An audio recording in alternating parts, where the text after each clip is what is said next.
बिस्मिल्लाहिर्रहमानिर्रहीम अस्सलाम वालेकुम everyone. Welcome to Aamna's hub. कैसे हैं आप सब लोग? उम्मीद है कि आप सब लोग बिल्कुल ठीक होंगे, खुशबाश होंगे, अल्लाह ताला की हिफ्ज़ अमान में होंगे। तो आज हम आप लोग लाई हैं जी बहुत ही मज़ेदार से कोफ्तों की रेसिपी। हमने बनाई है जी स्टीम्ड कोफ्ता करी और इंशाल्लाह उम्मीद है कि आप सब लोग को ये रेसिपी बहुत पसंद आएगी। और बहुत मज़ेदार से बनते हैं, बहुत सॉफ्ट होते हैं। इनके अंदर थोड़ी सी मेहनत ज़्यादा लगती है, लेकिन एट दी एंड जो मेहनत है वो वर्थ इट होती है। तो सबसे पहले जी हम इस मज़ेदार सी रेसिपी के इंग्रेडिएंट्स की जानब चलते हैं कि कोफ्तों के लिए हमें क्या क्या अज्जा चाहिए। तो सबसे पहले कोफ्तों के अज्जा की तरफ चलते हैं। ग्रेवी के अज्जा हम बाद में शेयर करेंगे। तो सबसे पहले हमने लिया आधा किलो के करीब चिकन। ठीक है, ये हमारे पास चेस्ट और थाई ये दोनों का चिकन था, हमने दोनों का लिया। अगर आप अकेली चेस्ट का लेते तो उससे ये है कि ये थोड़े से ड्राई बनेंगे, ज़्यादा ये जूसी नहीं होंगे। उसके बाद हम धनिया का इस्तेमाल करेंगे 2 से 3 टेबलस्पून। 1 टेबलस्पून के करीब हम पुदीने के पत्ते लेंगे, अगर आपके पास हो तो डाल दें, अच्छा फ्लेवर देते हैं। एक दरमियानी साइज़ की हमने प्याज दी थी जिसको हमने इस तरह का मोटा मोटा सा काट लिया था। 3 से 4 साबित हरी मिर्चों का इस्तेमाल करेंगे। उसके बाद 4 से 5 टेबलस्पून के करीब हमारे पास है बेसन, इसको हम थोड़ा सा भुनेंगे। उसी के साथ हमें चाहिए ऑयल, 1 टीस्पून के करीब हम ऑयल का इस्तेमाल करेंगे। और उसी के साथ हमें चाहिए अदरक लहसुन की पेस्ट, 1 टीस्पून के करीब हम ये लेंगे।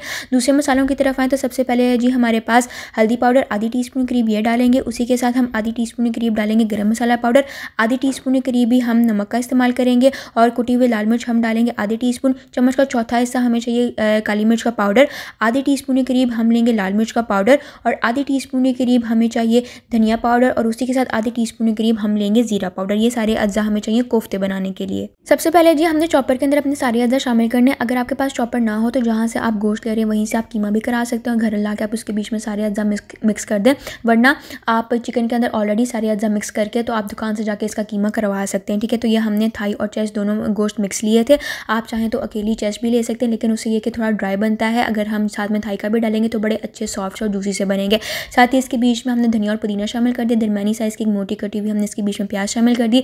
साबुत हरी मिर्च इसके बीच में शामिल करेंगे, ना हमने इसको काटना ना इसके बीच में से बीज निकालने हैं। ऑयल हमने डाल दिया थोड़ा सा, और साथ ही इसके बीच में हमने थोड़ी सी अदरक लहसुन की पेस्ट शामिल कर दी जिसकी क्वांटिटी मैं आपको पहले बता चुकी हूँ। और साथ ही बाकी सारे मसाला जात इसके बीच में हमने शामिल कर देने, जो कि पहले मैंने अज्जा के अंदर दिखा दिए थे। ये सारी चीज़ें हमने शामिल कर दी। तो बस हमने चॉपर को चला देना है और बहुत अच्छे से इसको हमने चॉप कर लेना है। अच्छा सा इसका बैटर हमने तैयार कर लेना है। 4 से 5 मिनट तक कम से कम हमने इसको चॉप करना है। तो 4 से 5 मिनट तक जी कम से कम हमने चॉपर चलाया। यहाँ पे आप देख सकते हैं कि कुछ इस तरह का ये तैयार हो गया। बहुत अच्छे से सारी चीज़ें मिक्स हो गई हैं और अच्छा सा इसका कीमा भी तैयार हो गया। कीमा जब हमने तैयार कर लिया तो हमने क्या करना है कि एक पैन हम लेंगे, फ्लेम हमने ऑन कर लेना और उसके बीच में हमने बेसन शामिल करना है। 4 से 5 टेबलस्पून के करीब हमने इसके बीच में बेसन शामिल करना है। अगर आपके पास बेसन ना हो तो आप भुने हुए चने भी ले सकते हैं, लेकिन बेसन का इस्तेमाल हमने इसलिए किया क्योंकि तकरीबन बेसन हर ही घर में मौजूद होता है। और इसको हमने ड्राई रोस्ट करना है। कोई इसके बीच में हमने मक्खन, घी, ऑयल कुछ भी नहीं शामिल करना है। इसको बस हमने ड्राई रोस्ट करना है जब तक इसमें से भुने हुए चनों की खुशबू ना आनी शुरू हो जाए। तकरीबन बस 1.5 से 2 मिनट तक हमने इसको भूनना है और फिर बस हमने इसको निकाल लेना है। अब इसको चिकन वाले बैटर के अंदर डालेंगे। उसके बाद इसके बीच में हमने बेसन शामिल कर देना है। ठीक है, जैसे कि आपको पता है कि चिकन को हमने 4 से 5 मिनट के लिए अच्छे से चॉप कर लिया था। बहुत अच्छे से सारी चीज़ें मिक्स हुई हुई हैं और जो कि बेसन हमने 1.5 से 2 मिनट के लिए ड्राई रोस्ट किया था वो इसके बीच में शामिल करेंगे। बहुत अच्छे से इसको मिक्स करेंगे और यहाँ पे कोफ्तों का बैटर तैयार हो चुका है। हमने कोफ्ते तैयार करने, कोफ्तों को हमने स्टीम करना है। हम कोफ्तों को फ्राई नहीं करेंगे, इस तरह की जाली के ऊपर हम रख के इसको स्टीम करेंगे। और उसके लिए हमने पानी ले लिया, इतना का पानी का लेवल भी चेक कर सकते हैं। इसको हमने गर्म होने के लिए रख दिया। और ये दूध वाली जाली तकरीबन हर घर के अंदर मौजूद होती है। अगर आपके पास ना हो तो आप स्टीमर का भी इस्तेमाल कर सकते हैं। इसके ऊपर हमने ज़रा ऑयल लगा देना है, अच्छे से ऑयलिंग कर देनी है। और हमने अपने हाथों को भी ऑयल की मदद से थोड़ा सा ऑयली कर लिया था। फिर हमने बैटर लेना है थोड़ा सा, जितना भी आप कोफ्तों का साइज़ रखना चाहते हैं उसको हाथों के ऊपर ज़रा अच्छे से सेट वेट करेंगे। इसको इसी तरह गोल गोल सा घुमाएंगे और यहाँ पे हमारा अच्छा सा प्यारा सा क्यूट सा कोफ्ता तैयार हो जाएगा। और इसको हमने जाली के ऊपर रखते जाना है। इनको हमने फ्राई नहीं करना, हम तेल की भी बचत करेंगे और उसी के साथ हम हेल्थ के पॉइंट ऑफ व्यू से भी देखेंगे। इनको हमने स्टीम करना है। इसी तरह से जी कोफ्ते लेते जाएंगे, जितने भी आपने कोफ्तों का साइज़ रखना है थोड़ा थोड़ा करके हम लेंगे, हाथ के ऊपर सेट करेंगे, इसको गोल गोल घुमाएंगे और हमने कोफ्तों को तैयार कर लेना है। और कोफ्ते आपने जब तैयार कर लिए, आपने जितने भी सालन के अंदर डाली हो आप डाल सकते हैं। और बाकी जितने कोफ्ते हों उनको आप 6 महीने के लिए बहुत आराम से फ्रीज़ करके रख सकते हैं। तो कोफ्ते जी हमने तैयार कर लिए। एट अ टाइम इस ट्रे के अंदर इतने ही आ रहे थे और बाकी का बैटर अभी पड़ा और जो दूसरी तरफ हमारा पानी है वो बॉईल होने पे आ गया। तो अब हमने क्या करनी है कि ट्रे को हमने इसके ऊपर रख देना है। अगर तो आपका बर्तन बड़ा हो, गहरा हो, तो आपने इसके बीच में स्टैंड रख लेना है, लेकिन पानी और स्टैंड के बीच में कम से कम 1 से 1.5 इंच का फ़र्क होना चाहिए। और हमने इसको ऊपर से कवर कर देना और हमने इसको स्टीम होने देना है कम से कम 10 मिनट के लिए। 10 मिनट के लिए हमने इसको इसी तरह से रखे रहने देना है। आप चाहें तो इसको फ्राई भी कर सकते हैं, लेकिन हम इसको फ्राई नहीं करेंगे। तो यहाँ पे जी कोफ्तों को पकते हुए तकरीबन 10 मिनट हो गए। ढक्कन में हमने उठाया और यहाँ पे जी माशाल्लाह हमारे कोफ्ते बहुत अच्छे से तैयार हो चुके हैं, एकदम स्टीम हुए हुए हैं। तो अब हमने क्या करना है कि इनको हमने निकाल लेना है। हाथ की मदद से बहुत आराम से निकल जाएंगे और ये बहुत अच्छे से स्टीम हो चुके हैं, बिल्कुल भी नहीं टूट रहे। आप चाहें तो चिमटे की मदद से भी निकाल सकते हैं, लेकिन ये कोई बहुत ज़्यादा गर्म नहीं होते कि उठाई ना जाए।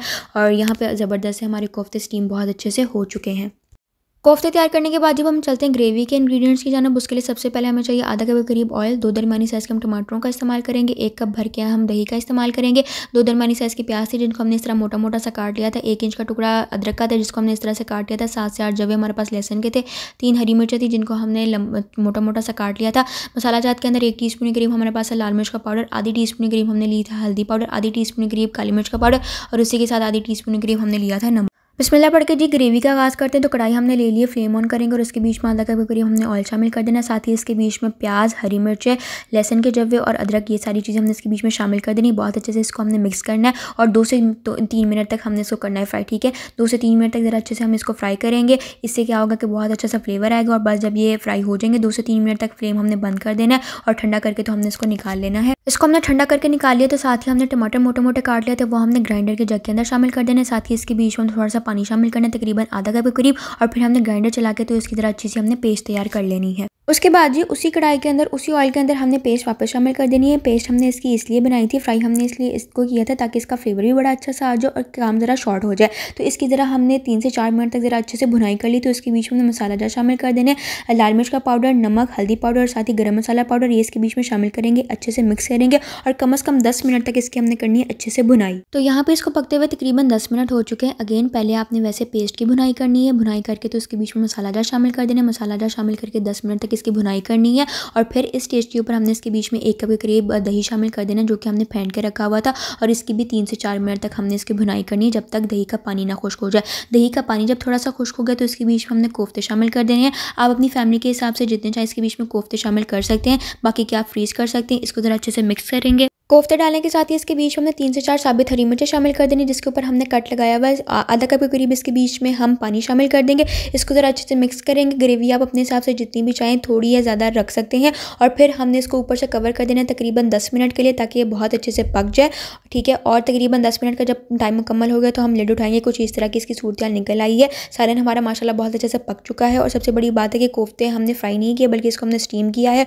ऑयल का भी खर्चा बचा और दूसरी तरफ ये हेल्थ के लिहाज से भी ये बुरे नहीं है। आखिर में जी इसके ऊपर हमने डाल देना थोड़ा सा हरा धनिया, जो कि सेहत के लिए भी अच्छा होता है, टेस्ट को भी एनहांस करता है। और यहाँ पे जी आखिरकार आखिर अल्हम्दुलिल्लाह हमारी मज़ेदार सी स्टीम्ड कोफ्ता करी तैयार हो चुकी है। और फिर हमने इसको डिश आउट कर लेना और माशाल्लाह ये बहुत ही अच्छी मज़ेदार सी बनती है। इसके बेशुमार फ़वाइद तो मैं आपको पहले ही बता चुकी हूँ। सेहत के हवाले से भी अच्छा है और बजट फ्रेंडली भी है। ऑयल नहीं इसके बीच में ज़्यादा लगता है। इसकी आप सॉफ्टनेस भी एक दफ़ा चेक कर सकते हैं। आपके जहन में ये ना रहे कि इसको स्टीम किया है तो ये सही तरह पके नहीं होंगे। बाजी एमी हमें बोल रही है। और इसकी जी अल्हम्दुलिल्लाह ओवरऑल करी भी इसकी बहुत मज़े की थी। इसको आप नान के साथ खाएं, रोटी के साथ खाएं, बहुत अच्छी मज़ेदार सी लगती है। तो किसी भी दावत के अंदर बनाए, एकदम सारे मेहमान अश अश कर उठेंगे। तो ये थी जी आज की कोफ्तों की वीडियो। उम्मीद है कि आपको अच्छी लगी होगी। अगर अच्छी लगी हो तो प्लीज़ लाइक कर दें, कमेंट कर दें, फ्रेंड्स और फैमिली के साथ शेयर कर दें। और अगर अभी तक चैनल को सब्सक्राइब नहीं किया तो सब्सक्राइब कर दें, नोटिफिकेशन बेल को भी प्रेस कर दें। अपना रबी पैरों का जी बहुत ज़्यादा ख्याल रखें। गज़ा के लोगों को, गज़ा के बच्चों को अपनी दुआओं का खास शामिल रखें। मिलते हैं अगली वीडियो में। अल्लाह हाफ़िज़।